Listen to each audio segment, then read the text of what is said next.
The Multimedia Library at Sendai, built by Toyo in 2001.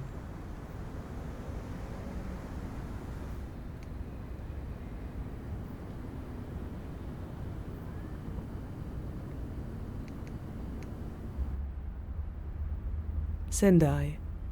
Population 1 million, 300 kilometers north of Tokyo. In the early 90s, the mayor was accused of accepting bribes from the building sector. The newly elected mayor, who wanted to show exemplary proof of transparency in decision-making, launched a project for a multimedia library, an establishment hitherto unknown in Japan. It fulfills several functions. There is a library, a place to consult or borrow DVDs, exhibition galleries, and free access to the internet. The citizens' associations consulted about this complex program insisted that access should be free and without barriers. The competition winner was Toyo, 54 years old. He is known for his light and random architecture, the Odato Dome, a U-shaped house, a museum at Yatsushiro.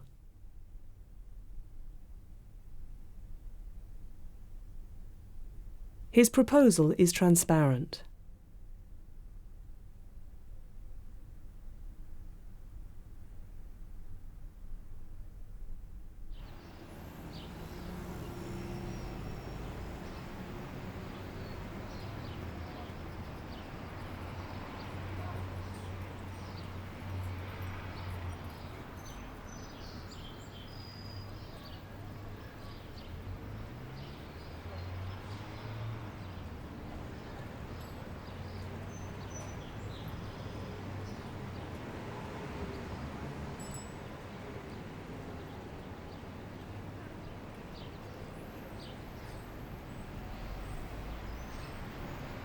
The image of the building took shape right from the earlier sketches. Behind a glass facade, strange white tubular structures can be seen rising all the way up the media library, right to the top.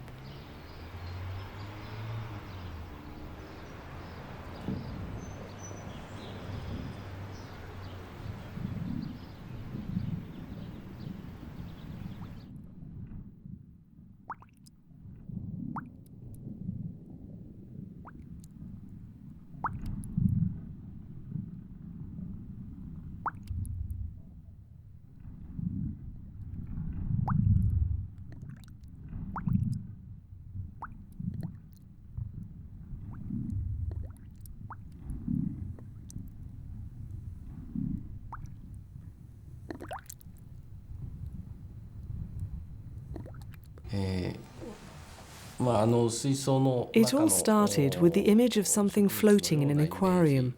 It's true that I spoke about seaweed, but that was to give an image of space that I wanted to make here, an extremely fluid space.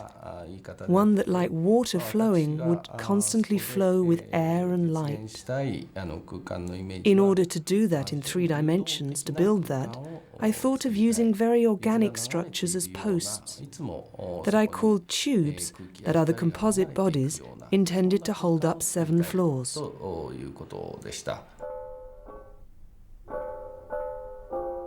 The tubes are spread throughout the building. There are 13 in all. The 4 largest take up the 4 corners. 9 others are completely randomly placed. They have different diameters.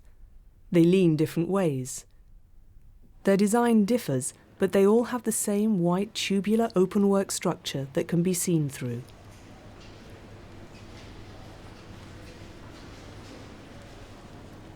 The largest of the tubes houses the vertical traffic flow, the passenger and goods lifts, and the stairs. All that is fluid flows through them, water and air, and also views and light.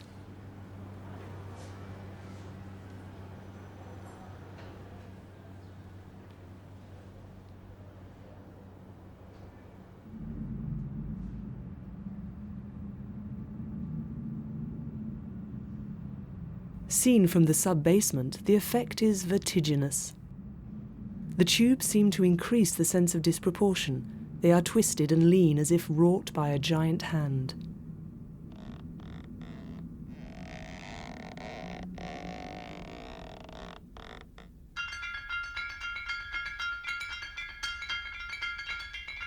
The steel's tube structure, welded to story after story, ensures the vertical and horizontal stability of the building and sustains the weight of the platforms, the 80-centimetre thick plates. In spite of their delicate appearance, they are designed to stand up to earthquakes as violent as the one in Kobe in 1995.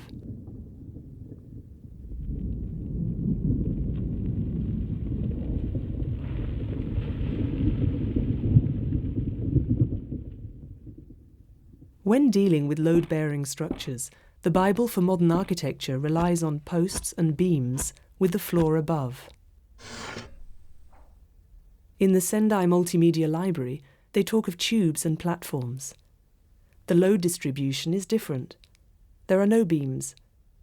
The platform is made from a plate with vertical buttresses, a honeycomb structure welded to another plate. A thin metal sandwich such as is currently used in naval construction. Tubes and platforms make the multimedia library seem like a huge Meccano set in which the building requirements comply with Toyo Ito's graphic desires. The slimness of the platforms continues the image of the tubes that are themselves transparent.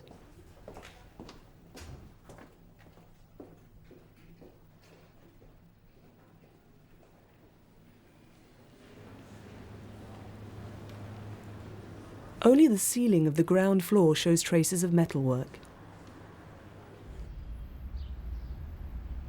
On the roof, a metallic grille recalling the structure of the floors tops the 13 tubes that stick out above the building and mark the upper limits of the space. The Multimedia Library is a cube built in the town centre in a heterogeneous urban environment. The medium-sized building takes up the whole area of the 50 by 50 metre parcel. Each of the 4 sides is different. The southern wall is made of glass. To the west, the wall with the emergency exits is uniformly clad. For the eastern and northern walls, each story has a different finish. Transparent glass, polycarbonate,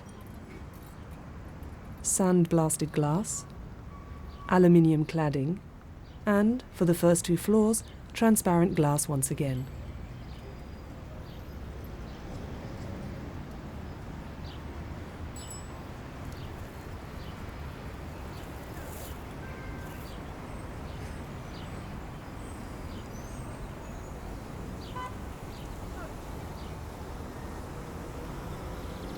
Facing the trees, it is one big window. The double glazing of the facade keeps in the heat, and the reflections multiply the effects of the play of light.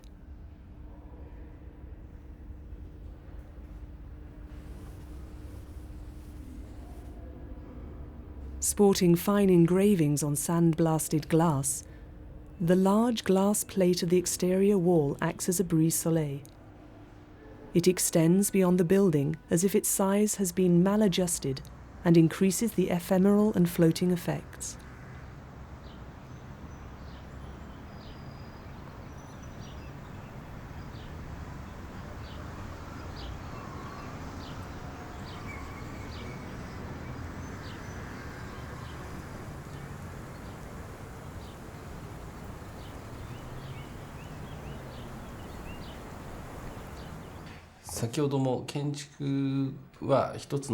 I said earlier that architecture expresses an extremely artificial order.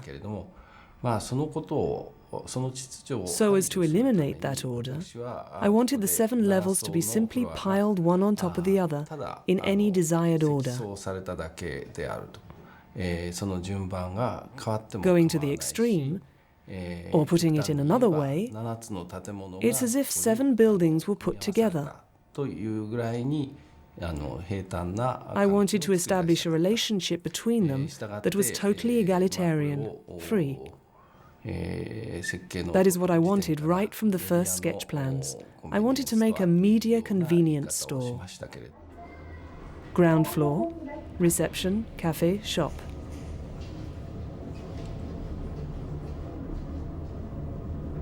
First floor, Children's library, periodicals, internet, administration.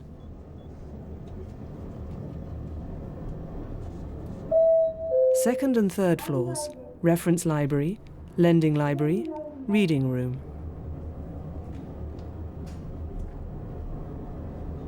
Fourth floor, exhibition gallery for the citizens of Sendai, currently displaying the first 100 years of the school for young ladies.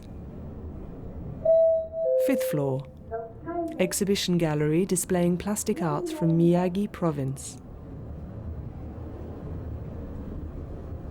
Sixth floor, cinema, meeting rooms, administration, viewing and lending library of cassettes and DVDs.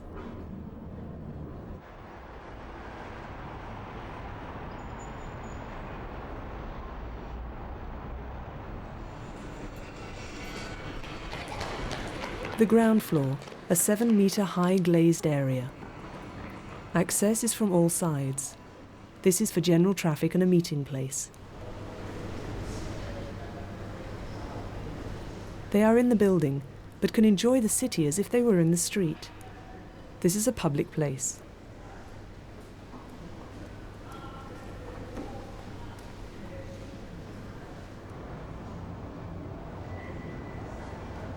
In fine weather, the feeling of being in an outside square becomes reality.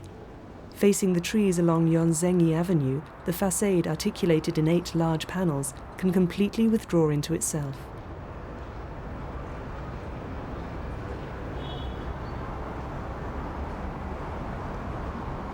The line between the street area and the ground floor of the building blurs, making it difficult to distinguish the outside from the inside. The architecture fades away.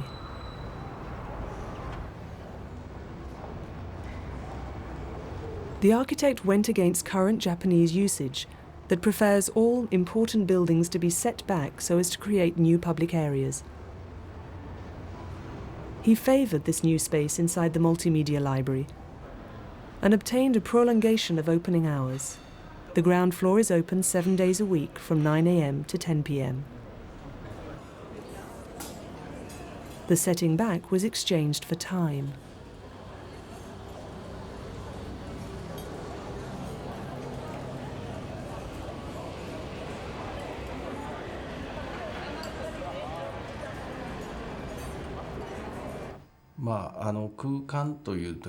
No doubt the way that Westerners think of space is different from the way we see it. I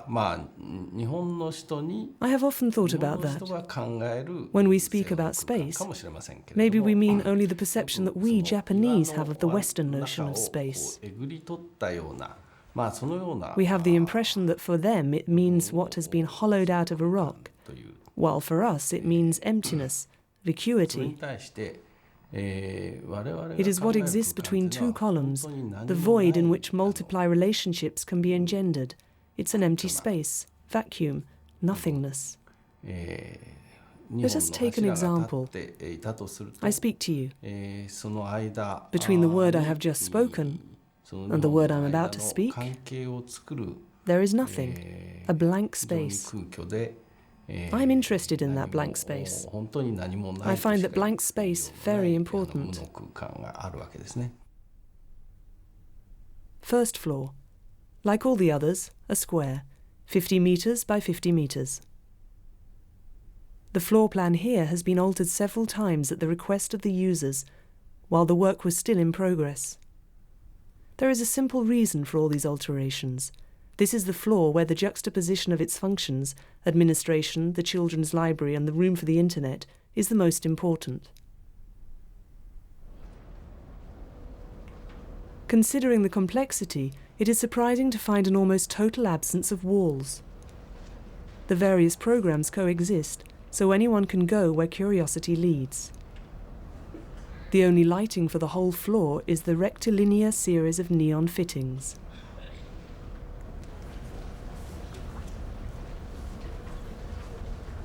It is a furnishing that makes the plan, the curves of a half wall for the children's library, the alignment of the shelves of magazines to be consulted, the 3-leaf clover-shaped forms for sitting and waiting or reading. The raised yellow lines on the floor help those with limited sight to find their way. Everything is simple.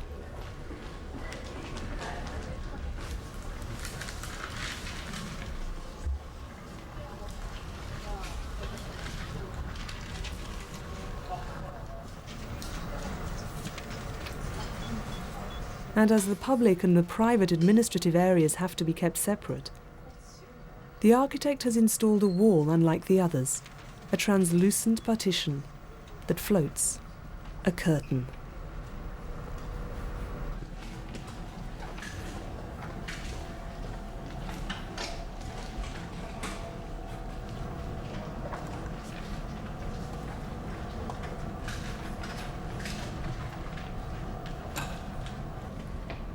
The use of the curtain makes the different areas of the first floor more comprehensible, defining a corridor or a place for reading.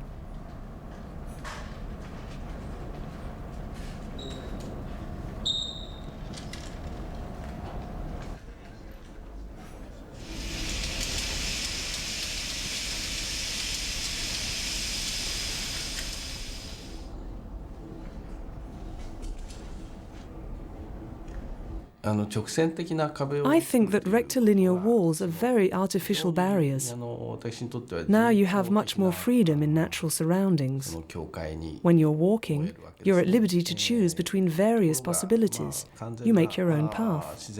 If there are 100 people, there are 100 paths.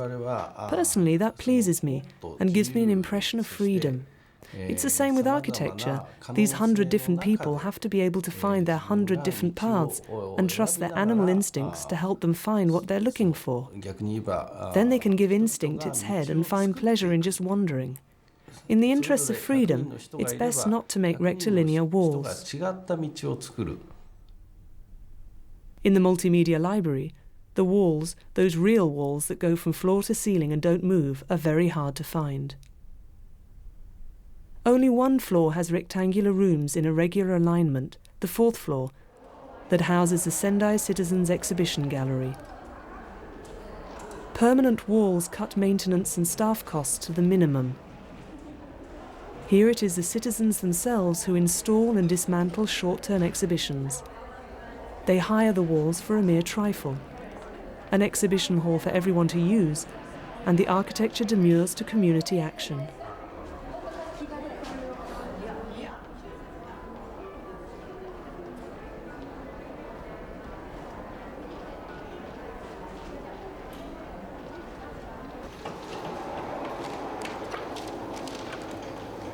On the other hand, the floor above is a dream come true for any exhibition curator. A new layout and a new path can be created for each new collection. The plan is ephemeral. It lasts no longer than the duration of the exhibition and can be changed in a trice with fingertip control.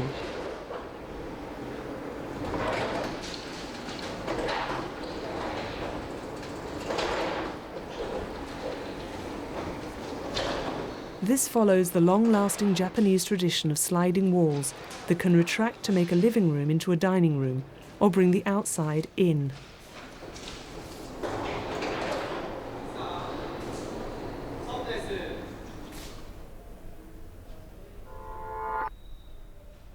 A surprise awaits on the 6th floor. A continuous large wall surrounds a central zone. Closed in behind the wall are the administrative offices, 2 conference rooms, and a cinema.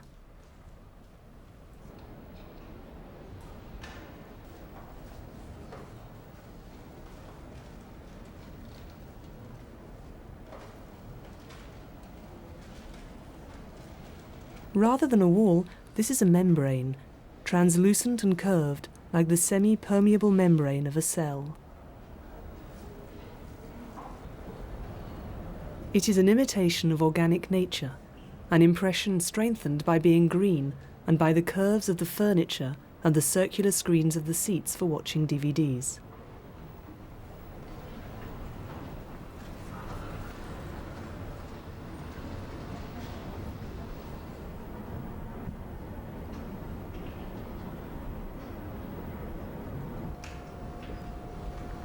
Between this translucent wall and the immaterial wall of glass giving onto the city, the architect has created a floating zone, a large ambulatory where one can stop to watch a film, work, or benefit from the vision of nightfall.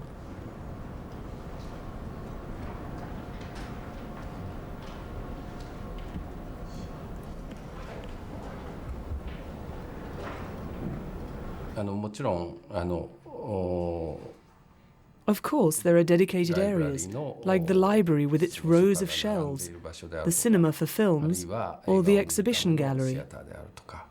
But I wanted to emphasize the blank spaces, the areas without signs. In the usual language of architecture, that means corridors, foyers, or lobbies. I attribute the maximum number of functions to these indefinite spaces, leaving room for future uses that nobody thought about when the place was being built.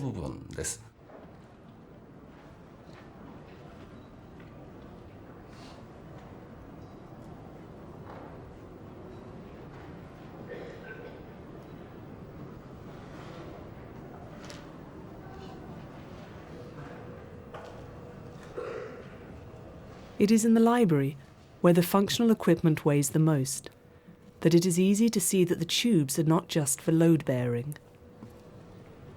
Like trees in a forest glade, they structure the scene in this artificial nature. They polarize the space, creating places in the middle of the shelving or wide circular areas for reading.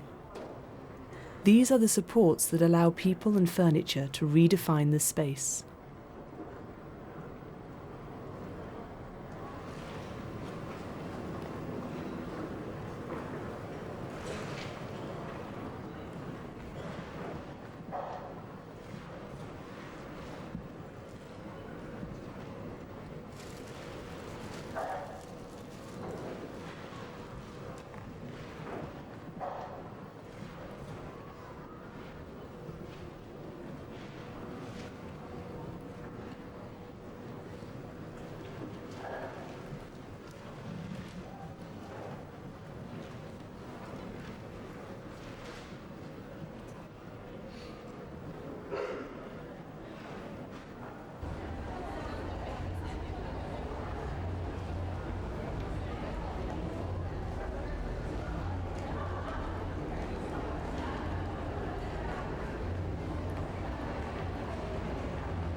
After his considerations of lightness and fluidity, Toyo Ito asks himself what architecture can do for those whose address is electronic, or whose connections are by a network, the virtual inhabitants of invisible cities.